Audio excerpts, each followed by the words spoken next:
It turned out to be a very entertaining affair of Twickenham Stoop. My name's Mark. Let's talk rugby.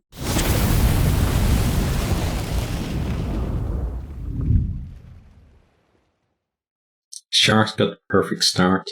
In this one, they get a scrum right about halfway, spread the ball from the right hand side of the pitch to the left, and Fassi puts in a nice little chip over the defence right on the wing, bounces kind to them, and Abrams is able to gather that, puts them away to score, converted miss, but really nice move there. They're 5-0 up after 2 minutes, but then Quins really hit back, and they hit back hard. So right away from the restart, we get a good burst by Bassett up the wing. Then, they're very close to the line. They're moving at their nice fast ruck speed, and they kind of move it across to just to the right of the post. Kerr then sells a dummy, and he goes over. It's converted by Smith, and we're at 7-5 to Quins. Then Sharks can see the penalty from the restart.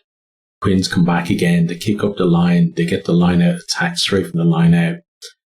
Merchant puts David through a hole. He goes to within about 5 meters, pops the ball off Dombrand, who goes over to score. That's converted as well. So 14-5 to Quins at that stage. Sharks do get a penalty, which they take the points for to keep themselves in touch of 14-8. But then Quins are back on the attack again. They go from the back of a scrum, put the ball through the hands. Smith is involved, and David then goes over as basically the Sharks run out of defenders in the corner. That's converted as well, and we're at 21-8 to Quins. Really rapid fire from them, like getting those tries, especially the first two. Sharks seem to be in all kinds of trouble at this stage. Quins getting their penalty, they kick to the corner. They're looking for the bonus point try. Sharks, though, they manage to keep them out. They get over the ball, win a penalty right on their own line. They then work their way up to about halfway, and are playing with penalty advantage. And they start working their way back into the game. So Bohita, he bursts through Danny Kerr's tackle, goes deep into the Quins half, and then he puts Hendricka away to score in the corner. That's converted from out wide, and we're at 21-15, and it really is back to game on at this stage. Sharks, they'll get pinged for not rolling away. Puts Quins in it's in a decent position. They decide to go for the point. Smith puts it over for 24-15, just to stretch that lead out a little. We're seeing turnovers from Evans really helping to pin the Sharks in their own half. He was really good, getting in there and getting over the ball, either slowing down the ball or winning those turnovers, winning those penalties for Quins. Really had a great game. Quins then set up a caterpillar type that we've seen so often. Marler's not bound. He's basically, the kind of the lazy bind that a lot of referees don't pick up on, where he's basically got like his forearm on the guy in front of him, but he's not actually bound at the shoulder. So Kerr gets told to use it by the referee. Esbet then comes through. He just picks up the ball, turns and runs, and gets over for the try. And Quins, complaining about, is he offside? Was the ball out, etc. Referee, asked the team to check that he was onside. He was. The ball was clearly out because Marler wasn't bound. And then there was actually a funny interaction between the two of them in the second half, where Quins again are setting up the caterpillar, and Marler is at the back, and he's like got his shoulder glued to the guy in front of him, and he's shouting at Etzebeth, who's just in the defensive line, ready to run to try and try to block down the kick. And he's shouting at him, telling him, like, I'm pointing and telling him, look, I'm bound. And you can see Etzebeth just laughing at him as well. Like, there's kind of nice interaction there. Like, Marler, sometimes he's a dickhead, but that was a pretty funny moment there. But yeah, Bosch converts it, and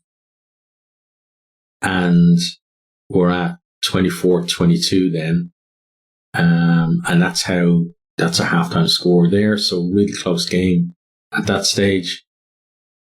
The Sharks, they were kind of like, they had that good start, and then Quins had that really nice patch in the middle of the half, and then the Sharks come back strong towards the end. Into the second half then, Sharks get pinged for holding on at the breakdown. Quins put the penalty into the corner. Levise, he claims the line out and shears off the front of the maul, scores in the corner. That's the bonus point try. Smith misses the conversion attempt from out wide by 29-22. Sharks then are trying to get some field position, but again, Evans is in there getting the turnover to halt their momentum. The game gets a little bit scrappy for a while. Then neither team really putting together more than a few phases because the defenses are on top at this stage. People are getting in over the ball and winning those turnovers. Sharks then are on the attack.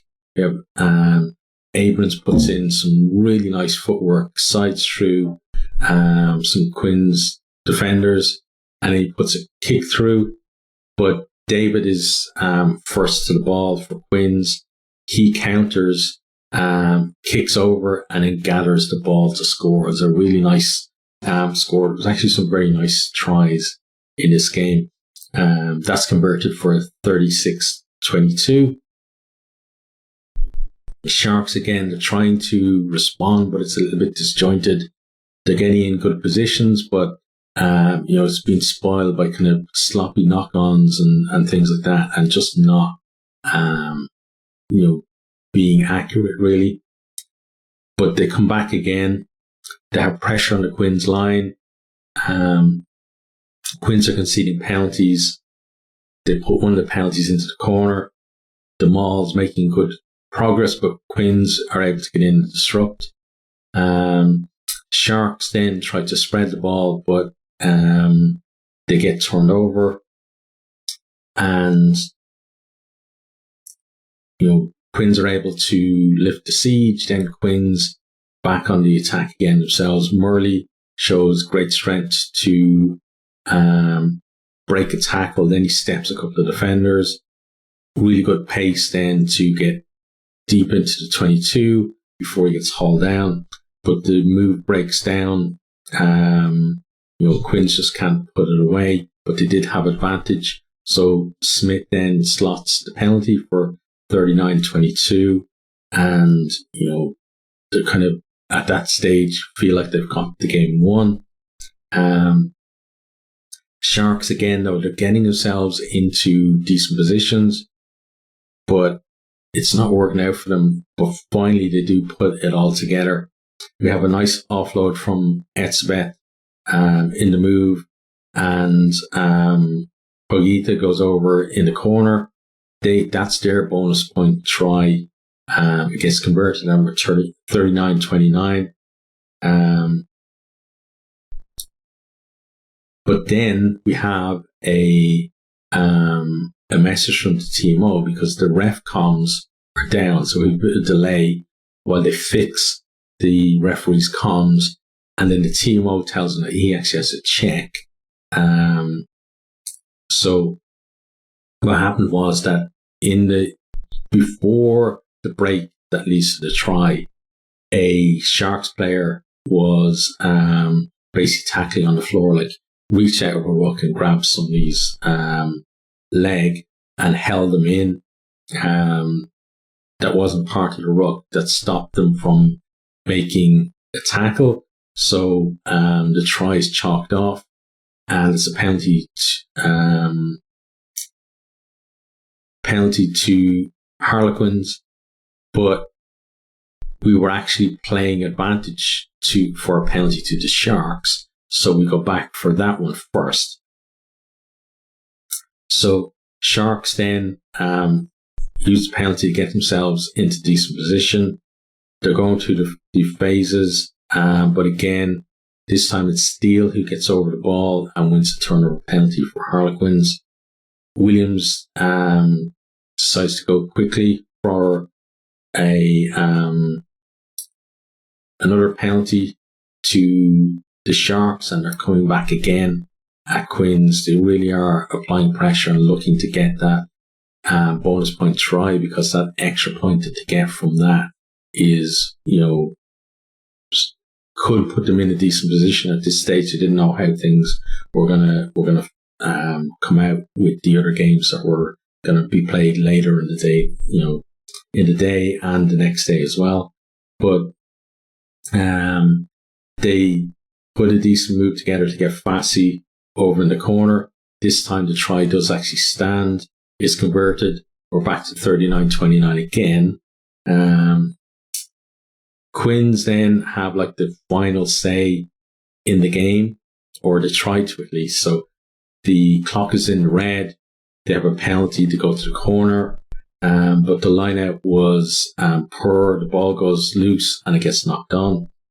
And then that's it. That's our final score is 39-29 to Quins. As I said, pretty entertaining game. And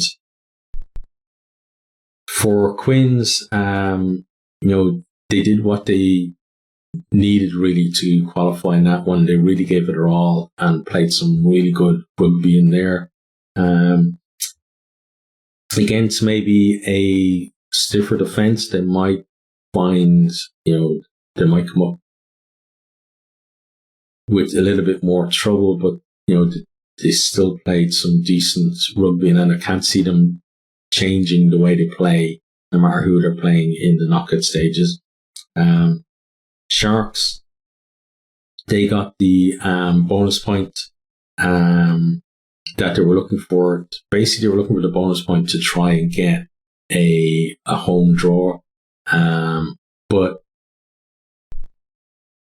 for them, when they go into knockout stages, they really got to eliminate the errors. That was something that really cost them today in this game. Like, even though they scored the 4 tries, a lot of positions were ruined because either they were just making silly errors, or they were allowing Quins to get over the ball and win penalties as well. But both teams through to knockout stages, and both will give entertaining games, I feel, in that knockout stage as well.